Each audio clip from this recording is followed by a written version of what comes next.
Karena ini adalah kasus pencemaran nama baik atau arsa kebencian, sebagian adalah delik aduan, maka pelapornya yaitu Jokowi harus duduk sebagai saksi korban. Bayangkan betapa nanti tim pengacara yang galak-galak dari Roy Suryo akan mencecar Pak Jokowi di persidangan, akan mencecar dengan berbagai pertanyaan yang masalahnya apakah Pak Jokowi berani datang di sidang? Kemungkinan Jokowi juga nggak mau masuk ke ruang sidang karena memang dia akan ditanya habis kan gitu oleh pihak galak-galak apalagi galak kuasa hukum gitu kan, para pengacara kita, kemudian tambah lagi nanti oleh hakim juga. Hakim nggak Rizal juga boleh ya, kita nanya, bisa kan bagaimana dia akan membuat alasan-alasan, argumentasi yang hoax nantinya gitu kan, habis. Itulah yang kemudian Pak Hotman mengatakan mana berani katanya Jokowi. Ya itu kita tantang gitu kan, kalau ini jalan terus P21 dan seterusnya. Oke, tapi pembuktiannya harus transparan, pembuktiannya harus objektif gitu kan, pembuktian barang itu asli atau palsunya harus terbuka, masyarakat semua tahu, bisa menilai, dibuka juga boleh membandingkan uji forensik lain gitu kan, pokoknya mah terbukti bener gitu kan tentang dokumennya. Assalamualaikum warahmatullahi wabarakatuh. Waalaikumsalam warahmatullahi wabarakatuh. Teman-teman semua, kita berada di Polda Metro Jaya, tepatnya di depan Direktorat Perawatan Tahanan dan Barang Bukti, bersama bersama Bang Rizal Fadilah. Assalamualaikum warahmatullahi wabarakatuh, Bang Rizal. Bang Abu, Sehat, Bang? Alhamdulillah. Bang Rizal, hari ini tanggal 15 Juni 2026, ini adalah H12 setelah Pak Imanuddin kemarin menyampaikan kepada wartawan berkaitan dengan kejaksaan katanya tidak merevisi lagi setelah pelimpahan berkas perkara, kata Pak Imanuddin. Ini sudah ke-12. Nah, bagaimana Bang Rizal Fadilah hari ini dan apa agendanya hari ini? Apakah tadi di dalam menanyakan soal itu juga atau tidak, Bang Rizal? Silakan. Ya, terima kasih Bang Abu ya. Pertama bahwa saya hari ini wajib lapor ya, setiap pekan sekali. Kebetulan hari Senin ya, sekalian ada acara di beberapa tempat lain ya gitu, insya Allah. Jadi saya wajib lapor, dan di dalam kelihatannya yang biasa kita temui Bang Adi ya, ternyata tidak ada gitu kan, jadi ada stafnya saja, sehingga kita tidak banyak berbicara soal itu gitu. Jadi intinya hanya memenuhi kewajiban saja, selesailah itu. Nah, soal P21 yang diramaikan ya gitu. Menurut saya sampai saat ini kan belum ada juga gitu kan bukti bahwa itu telah P21-nya, karena itu harusnya dalam bentuk form tersendiri, surat gitu ya? Surat di bawah kejaksaan gitu kan. Jadi bukan kebijakan dari pihak kepolisian. Jadi kalau yang disebut tadi Pak Kombes Imanuddin itu bahwa berkas sudah lengkap segala macam, itu kan menurut klaimnya gitu kan, persepsinya gitu kan dari pihak Polda Metro Jaya, tapi kepastiannya bukan dari situ. Kepastiannya itu adalah dari pihak kejaksaan gitu. Jadi kita masih belum menjadikan itu sebagai restricted ya, kepastian hukum gitu. Itu dari sisi waktu gitu, dan sampai saat ini gitu. Tapi yang jelas bahwa persepsi yang salah di masyarakat, termasuk juga ini digembor-gemborkan oleh pihak Termul ya gitu, bahwa seolah-olah dengan P21 ya selesai, P21 selesai, kemudian kejaksaan otomatis akan memproses sampai ke tingkat persidangan gitu kan. Nah, itu yang keliru, sebab pihak polisian melalui penyelidikan penyidikan itu adalah satu tahap, satu fase dengan penilaian sendiri, gitu kan. Sementara kejaksaan tahap lain dengan penilaian sendiri kejaksaan, sehingga belum tentu gitu kan apa yang sudah diselesaikan di sini berlanjut begitu saja. Gitu, itu yang penting menurut saya pelurusannya. Sebab juga ada yang disebut P26 Apa itu Bang? P26 itu adalah SKPP, surat Oke. ketetapan penghentian penuntutan. Oh. Jadi pihak kejaksaan punya kewenangan menghentikan. Oke. Gitu. Bisa saja yang menurut kepolisian ini pidana, menurut Kejaksaan kejaksaan enggak? tidak memenuhi unsur Oke. pidana. Jadi menurut saya Mas, semua harus mengikuti fase-fase dan tahapan-tahapan dengan kompetensi masing-masing. Gitu. Oke. Itu yang catatan kita gitu Oke. ya. Oleh karena itu belum bisa dipegang lah. Apalagi ternyata P21 baru isu saja. Saya kira nggak bagus itu dalam proses politik begini, proses hukum begini dibawa ke opini-opini yang berkualifikasi politik. Betul. Gitu. Jadi nggak bagus ini penegakan hukum saja. Nah, kalau sudah pasti baru diumumkan, jangan dipersepsikan, dibuat spekulasi gitu dan akhirnya menimbulkan kekaburan di kalangan publik tentang hal ini. Bahkan akhirnya mengarahkan pada hal-hal yang tidak benar gitu. Oke. Tapi Bang, kemarin kan minggu yang lalu kan para termul tadi Bang Rizal bilang kalau surat P21 itu kan harusnya dari kejaksaan. Ya. Tapi minggu yang lalu para termul mendesak Polda Metro Jaya katanya untuk menahan. Nah, itu Nah, ini kan, gimana itu? itu juga satu kekeliruan juga. Oke. Di satu sisi dia sudah sangat yakin gitu kan, berkas sudah lengkap, kemudian P21 gitu kan. Berarti tinggal satu langkah lagi yaitu penyerahan kan, pelimpahan ke pihak kejaksaan baik barang bukti maupun pihak tersangka ataupun orangnya. Tinggal satu tahap kan.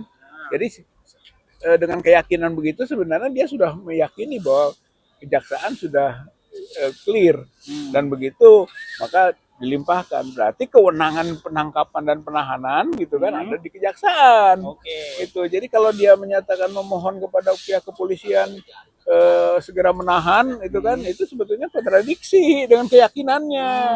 Bahkan kita cenderung kelihatannya dia juga nggak pasti gitu. Seperti sekarang kan ada itu apa desakan-desakan yang lebih jauh lagi, mau bikin surat ke presiden, mau bikin surat ke Gibran gitu, wakil presiden gitu kan, untuk mendesak gitu bahwa justru Jokowi ini terzalimi katanya. Terbalik sekarang ini dia pakai image playing victim. Gitu ya. Jadi seolah-olah kasusnya berlarut-larut gitu kan. Menurut kita itu gara-gara mereka gitu kan, dan karena memang tidak ada bukti yang pasti, maka menyebabkan berlarut-larut begini. Dia katakan seolah-olah ini adalah kerjaan pihak lain yang justru menzalimi Jokowi gitu. Wah, ini udah polanya bisa berbeda, tapi itu gambaran dua menurut saya, Mbak. Apa itu, Bang? Memang satu adalah dia berubah strategi menjadi playing victim tadi, atau yang kedua panik. Oke. Jadi nuansanya sudah panik ini gitu kan. Kok nggak sesuai gitu dengan agenda-agenda yang sudah rencanakan gitu kan. Rekayasa-rekayasa, desain-desain, skenario-skenario, kok nggak jalan gitu kan. Maka panik. Udah kalau begitu ini Jokowi dizalimi gitu kan. Bahkan mungkin oleh penguasa juga gitu menganggapnya gitu kan. Ada unsur-unsur kekuasaan yang memproteksi kita atau para tersangka gitu. Dia makanya seperti dia itu. Orang besar itu ya. Makanya dia kembalikan ke orang besar gitu kan. Tapi sebenarnya ya karena mereka sendiri yang besar kepala. Gitu ya, Bang. Begitu sedikit saja ada masalah, kepalanya menciut gitu kan. Gitu. Menurut ya mah gambarannya dua tadi, mau mengubah strategi jadi playing victim ya kan, atau yang kedua memang sudah panik ini bahwa memang sulit untuk memproteksi lagi posisi Jokowi yang sangat salah dalam konteks dokumennya. Ya. Kalau yang kita lihat kan Bang, justru yang berkoar-koar hari ini kan bukan Jokowinya ya, tapi para termulnya ya. Iya. Maksudnya para pendukungnya lah, kita bilang begitulah ya. Karena kan secara hukum ini harusnya Pak Jokowi yang meminta, yang menuntut. Tapi ada pertanyaan menarik Bang, kemarin di acara sebuah televisi ya, Pak Hotman Paris Hutapea itu kan kemarin sempat mempertanyakan, beranikah Pak Jokowi masuk ke persidangan? Karena kalau Pak Jokowi nggak datang ke persidangan otomatis batal katanya. Bang Rizal. Ya, ya. Nah, kalau menurut pandangan Bang Rizal ini berlarut-larutnya itu karena Pak Jokowi pun ragu atau memang tuduhan para termul ada orang besar yang menghalang-halangi ini atau gimana sih Bang Ya, sebenarnya kalau Bang? menurut saya karena memang buktinya nggak kuat. Oke. Gitu. Inti utamanya itu adalah memang dugaan kita bahwa ijazah itu palsu ya iya gitu, sehingga semua pihak mencoba memproteksi, memanipulasi gitu kan, supaya bisa nanti diselesaikan dengan bahwa itu memang asli, atau publik menganggap sudahlah itu asli gitu kan, dengan anggapan saja gitu. Itu upaya-upaya, berarti upaya-upaya desain skenario seperti itu tidak mudah gitu. Makanya pihak kepolisian, juga pihak kejaksaan, yang kalau terjebak dalam skenario seperti itu, kan dia harus merekayasa. Dan pola perekayasaan itu selalu ada benturan-benturan, sehingga melakukan plan A, plan B, dan seterusnya. Jadi lama. Betul. Gitu. Jadi sebetulnya menurut saya mah lamanya itu karena memang buktinya tidak asli. Tidak mencukupi mungkin. Tidak mencukupi gitu kan. Tapi Jadi, buktinya banyak banget 700 katanya. ya sebenarnya kan cukup satu gitu kan, dia buktikan uji forensik secara detail bahwa itu asli, satu tuh. Dua, tambah dua, tiga alat bukti saja cukup itu, tambah ahli menantilah gitu kan, nggak begitu dominan untuk ini gitu. Jadi yang penting itu yang nggak bisa gitu. Jadi sebetulnya jumlah saksi yang ratusan itu kalau tidak berkualitas nggak ada nilainya gitu.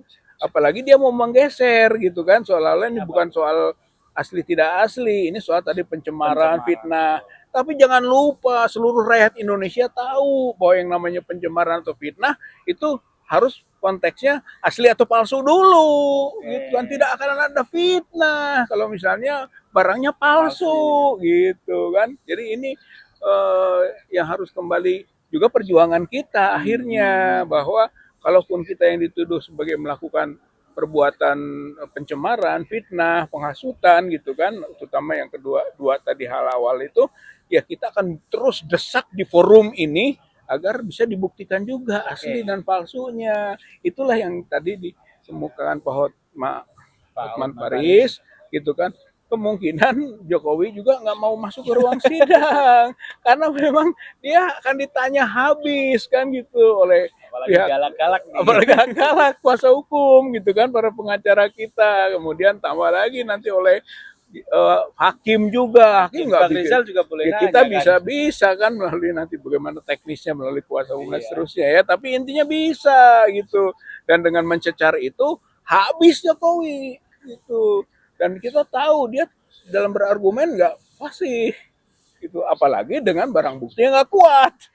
Bagaimana dia akan membuat alasan-alasan, argumentasi-argumentasi yang hoax nantinya gitu kan, habis. Itulah yang kemudian Pak Hotman mengatakan mana berani katanya Jokowi. Ya itu kita tantang gitu kan, kalau ini jalan terus P21 dan seterusnya. Oke, tapi pembuktiannya harus transparan, pembuktiannya harus objektif gitu kan, pembuktian barang itu asli atau palsunya harus terbuka, masyarakat semua tahu, bisa menilai, dibuka juga boleh membandingkan uji-uji forensik lain gitu kan. Pokoknya mah terbukti bener gitu kan tentang dokumennya. Satu, yang kedua yaitu tadi Jokowi harus hadir karena dia saksi pelapor. Itu dia bukan saksi biasa ini gitu kan, bukan saksi peristiwa saja, dia ada saksi pelapor. Masa pelapornya nggak ada? Karena itu juga desain Bang Abu. Dari awal itu dia mengaburkan tentang konsepsi pelaporan. Sampai dia mengatakan dulu kan, saya tidak melaporkan siapa, nggak tahu, nggak ada yang saya sebut namanya. Gitu kan, dia mencoba mengaburkan itu dalam konteks permainan. Jadi Jokowi ini mencoba bermain gitu melalui kasus ini gitu kan, melalui berbagai upayanya baik termul maupun kepolisian gitu kan, ataupun pihak-pihak lain gitu untuk bisa nanti kepada targetnya. Menarik. Kalau kita perhatikan memang di awal kan dia melaporkan peristiwa ya. Peristiwa, konon katanya Pak Jokowi melihat video di Jakarta Selatan. Nah, di dalam video itu ada banyak sekali orang, kemudian banyak orang dipanggil dan akhirnya ada 8 tersangka kesimpulannya Yang 3 akhirnya minta maaf, Ya, restoratif justice. ya. Walaupun yang 2 bilang nggak minta maaf, Bang. Ya, tapi apapun itulah Bang Rizal. Ini masyarakat kan ini makin menunggu ya. Ya. Karena ini sudah setahun ini Bang Rizal hitungannya, udah Ya. lebih ini sejak pelaporan Pak Jokowi itu 3 April. 3 April. 30 April. 30 April. Dan ini sudah Juni 2026. Bang Rizal tadi sempat menyinggung tentang persidangan. Dan banyak sekali nanti akan ada pertanyaan dan kata Bang Rizal, Pak Jokowi nanti akan sulit berargumentasi. Tapi jangan lupa Bang Rizal, kan Pak Jokowi sering bilang, yuk, yo ndak tahu, kok tanya saya. Kalau begitu gimana? Tapi Bang Rizal, menurut Bang Rizal Fadilah ini, Pak Jokowi secara nyali di tengah situasi yang sekarang ini berani nggak maju ke persidangan? Ya, kalau menurut Nyali. saya nggak berani dia. Oh, Itu kan nyalinya sebagaimana biasa dari dulu juga teriakannya mah saya akan bawa bukti-bukti gitu nanti di pengadilan gitu kan diperintahkan oleh hakim.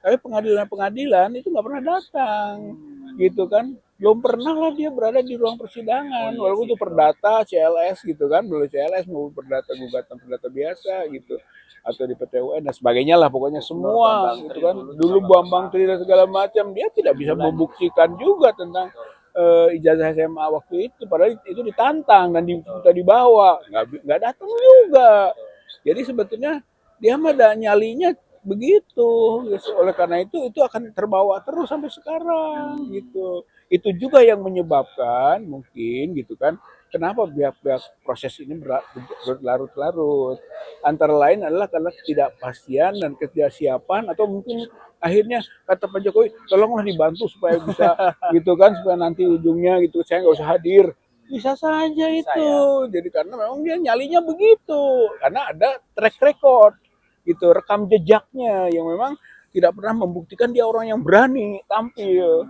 gitu dan itu juga didukung oleh memang faktanya datanya tidak kuat gitu sebetulnya hal yang wajar jadi kalau menurut saya memang nggak berani dia satu buktinya memang tidak kuat bahkan kita sangat duga itu palsu bahkan sudah sampai kan penelitian kita dibikinnya di pasar pramuka gitu kan sudah sampai ke situ ini jadi bagaimana dia bisa berargumen nanti ketika itu juga ditanyakan gitu. Oke. Dan mengenai pasar pramuka Bang Rizal Fadilah. Bang Rizal Fadilah ini kan sudah jauh ke depan ini ya bersama tim pemburu ijazah palsu ini. Sudah jauh ke depan bukan soal ini palsu nggak palsu lagi ini sudah yang pembuatnya ini Bang Rizal ini sudah langsung. Ada update terbaru nggak Bang Rizal soal penelisikan kasus ini Bang Rizal khususnya di pasar pramuka yang orang-orang yang berkaitan dengan itu Bang Rizal. Ya, saya kira kita baru sampai ke Paiman. Oke. Ya gitu. Paiman kesananya sedang kita cari. Nah gitu kan. Nah Paiman ini jelas adalah punya komunikasi dengan tim Solo, tim Jogja, tim Solo, tim Jakarta. Itu kan waktu Pilgub ya, 2012 gitu kan. Di situ nama Eko Sulistyo muncul tajam, keras gitu kan. Seolah-olah nama itu udah sulit dihindari gitu kan. Tinggal bahkan ada temannya Pak Rustam mengatakan saya kok yang mendampinginya datang ke Pak Paiman gitu kan nggak mungkin datang ke Pak Paiman hanya untuk ngopi-ngopi itu konteksnya pasti untuk menyiapkan dokumen karena menurut Pak Beator Suryadi tim Solo datang ke Jakarta tidak bawa dokumennya nggak ada gitu ini yang dasarnya kenapa kita percaya pada pandangan Widodo gitu yang mengatakan tim Solo yang 4 itu gitu kan namanya David, Anggit, Muhammad Isnaini dan Eko Sulistyo gitu kan itu sebagai tim penyiapan dokumen. Itu padahal tadi disebut awalnya nggak punya dokumen berarti kan dokumen dibuat. Nah ini sedang kita teliti juga tentang dokumen yang disampaikan atau diserahkan oleh PDIP ke Michael ya gitu kan dia menyerahkan dokumen gitu nah dokumen yang kita ingin lihat adalah apakah sama gitu kan dokumen-dokumen yang ke PDIP dengan yang didaftarkan ke KPU atau KPUD. Ada indikasi beda gitu. Nah, ini yang sedang kita teliti. Sebenarnya beda-beda itu sangat hal yang mungkin karena memang itu dibuat di pasar pramuka tadi gitu. Termasuk kenapa kok ada pengesahan tidak ada tanggal semua itu Oh, di itu semua dokumennya. KPUD Masuk di Solo, PDIP juga. KPUD DKI, KPUD Presiden gitu kan, ketika Pilpres itu semuanya nggak ada tanggal. Berarti itu cap-cap yang dibuat di pasar pramuka yang nggak masuk kembali ke lembaganya. Ini itu kejar lagi kan kemarin ada berita dari Lianto itu Ya. di Madiloh gitu kan katanya bahwa tidak ada verifikasi gitu baik KPUD DKI maupun KPUD Solo dia sebatas itu kan itu tidak verifikasi wajar kalau tanpa verifikasi nanti nggak bisa dikejar tentang pengesahan itu dan akhirnya kita ragu dokumennya ijazah fotokopinya itu gitu kan bukan yang asli gitu kan dan yang kedua pengesahannya pun dibuat di tempat yang bukan lembaganya. Itu nah itulah terus kita kejar bahwa dugaan kuat kita pramuka ini yang bermain. Walaupun sudah dibakar ya Bang ya. Nah dibakar tapi kita berangkat dari bukti saksi.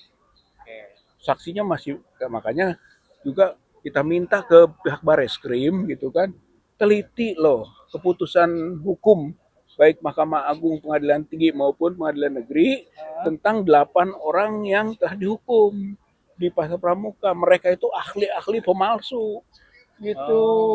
Baik memalsukan sampai sekedar akta nikah gitu kan, kemudian KTP, ijazah gitu. Mereka juga mahir. Itu telah dihukum mereka. Ini sampai sekarang susah kita melacaknya. Aneh.